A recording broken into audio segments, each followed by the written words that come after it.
क्या होता है जब प्रेम और धर्म एक दूसरे से टकरा जाएं? क्या कोई राजा निजी सुख को त्याग कर समाज की सोच के लिए कठोर निर्णय ले सकता है? यही वह प्रश्न है जो हमें माता सीता और भगवान श्री राम की जीवन कथा में दिखाई देता है। यह केवल इतिहास नहीं बल्कि मर्यादा और त्याग की गहरी सीख है। श्री राम के वचन सुन माता सीता का हृदय अत्यंत दुखी क्यों हुआ? नमस्कार दोस्तों, तो चलिए मैं करती हूँ कुछ ज्ञान की बातें। माता सीता और भगवान राम का मिलन केवल प्रेम का बंधन नहीं था बल्कि यह आदर्शों का संगम था। जनकपुरी की राजकुमारी और अयोध्या के राजकुमार दोनों का जीवन धर्म और मर्यादा की मिसाल था। लेकिन जब रावण ने सीता का हरण किया और उन्हें लंका ले गया, तभी से यह प्रेम एक कठिन परीक्षा की ओर बढ़ने लगा।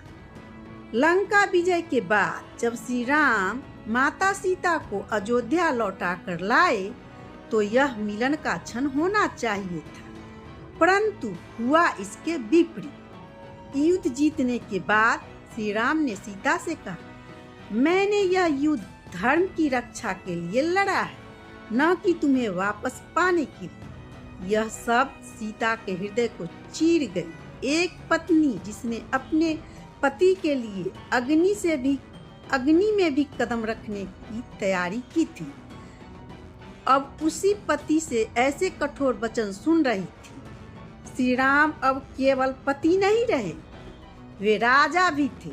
अयोध्या की प्रजा उनके हर कदम पर दृष्टि रखते हुए थी। उन्हें भय था कि यदि उन्होंने बिना परीक्षा के सीता को स्वीकार किया तो लोग उनके चरित्र पर प्रश्न उठाएंगे। यह समाज का दबाव था जिससे श्री राम को कठोर बनने पर मजबूर कर दिया। सीता जानती थी कि वे पवित्र हैं, फिर भी उन्होंने प्रतिवाद नहीं किया। आंसू जरूर थे लेकिन आत्मबल अग्नि से भी प्रखर था। उन्होंने स्वयं कहा, यदि मैं सत्य हूँ तो अग्नि मुझे कुछ नहीं कहेगी। और ऐसा ही हुआ। अग्निदेव प्रकट हुए और उन्होंने घोषणा की, सीता पूर्णतः पवित्र है। उन पर संदेह करना स्वयं अग्नि पर संदेह करना है। यह घटना केवल सीता की नहीं बल्कि उस समाज की भी परीक्षा थी जहां सत्य से पहले संदेह को महत्व दिया जाता है। धर्म, प्रेम और न्याय तीनों दिशाएं अलग अलग खड़ी थी। श्री राम को वह रास्ता चुनना पड़ा जो सबसे कठोर था, पर शायद सबसे आवश्यक भी।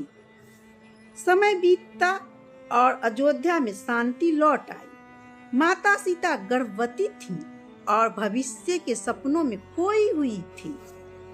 लेकिन समाज का संदेह एक बार फिर जाग उठा। एक धोबी के शब्द से, मैं राम नहीं हूँ जो पराई स्त्री को अपने घर ले आऊं। पूरे राजमहल तक पहुँचे ये सब धोबी का।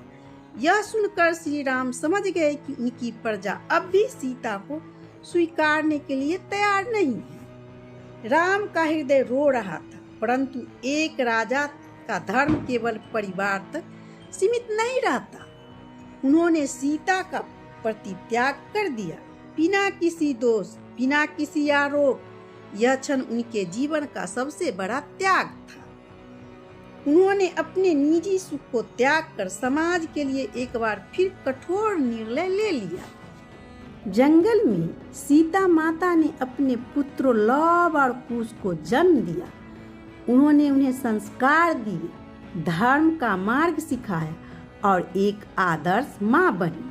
उनके जीवन ने यह दिखाया कि अग्नि केवल शरीर को नहीं जलाती, यह आत्मा की भी परीक्षा लेती है। वही अग्नि जिसने सीता को न जलाया, उसी ने उन्हें देवी का स्थान दिया। सीता की अग्नि परीक्षा केवल एक प्रसंग नहीं बल्कि हर उस स्त्री की कहानी है जिसे समाज ने बार बार परखा है। यह हर उस प्रेम की गाथा है जहाँ त्याग और धर्म का रूप दे दिया गया। जब हम इस घटना को याद करते हैं तो यह केवल इतिहास नहीं रहता, यह हमें खुद से प्रश्न पूछने पर मजबूर करता है। क्या समाज का भय इतना बड़ा है कि प्रेम और सत्य की बलि दी जाए? क्या धर्म का अर्थ केवल नियमों का पालन है या करुणा और न्याय भी उसमें शामिल है? उत्तर हमें यही मिलता है कि सत्य का मार्ग कठिन होता है, पर अंत में वही विजय दिलाता है। माता सीता ने अपने जीवन से यही सिखाया, जन्म देने वाले ही पूज्य नहीं होता, बल्कि वह पूज्य है जो धर्म और मर्यादा का पालन करता है।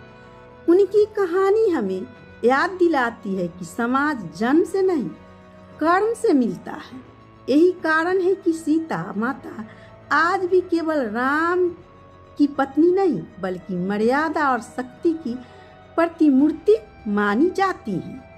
यह प्रसंग हमें यह सोचने पर मजबूर करता है कि धर्म और प्रेम जब टकराते हैं तो कठिनाइयाँ तो होती है, पर सत्य और धर्म की जीत निश्चित होती है। माता सीता की गाथा इसी अमर सत्य का प्रमाण है। जय श्री राम, राधे राधे।